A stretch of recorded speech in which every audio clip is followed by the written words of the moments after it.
మంచిర్యాల జిల్లా చెన్నూరు మండలంలో మంత్రి వివేక్ వెంకటస్వామి పర్యటించారు. కిష్టంపేట గ్రామ సమీపంలో ఉన్న అర్బన్ ఎకో పార్కులో కలెక్టర్ కుమార్ దీపక్తో కలిసి మంత్రి మొక్కలు నాటారు. ప్రజాపాలన ప్రగతి నివేదిక కార్యక్రమంలో భాగంగా అటవీ శాఖ ఆధ్వర్యంలో కార్యక్రమం నిర్వహించారు. ఈ సందర్భంగా మంత్రి వివేక్ వెంకటస్వామి మాట్లాడారు. పర్యావరణ సమతుల్యతను కాపాడేందుకు ప్రతి ఒక్కరూ మొక్కలు నాటి వాటిని సంరక్షించాలని పిలుపునిచ్చారు. అడవుల విస్తీర్ణం పెరిగితే సమయానికి వర్షాలు కురవడంతో పాటు పర్యావరణ సమతుల్యత కూడా కొనసాగుతుందని తెలిపారు.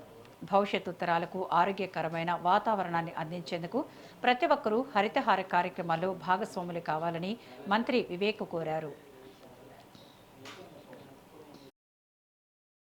మనం ఏదైతే వచ్చినామో ఇక్కడ మనము ఫారెస్ట్ ఏరియాని కాపాడుకోవాలి, మీరందరూ కూడా సహకరించాలని చెప్పి మీ అందరూ చెప్తూ, ఎవరైతే ఉన్నారో మా సర్పంచ్లు ఉన్నారు ఇక్కడ అర్హత ఉన్న వాళ్ళందరూ కూడా రాసియండి.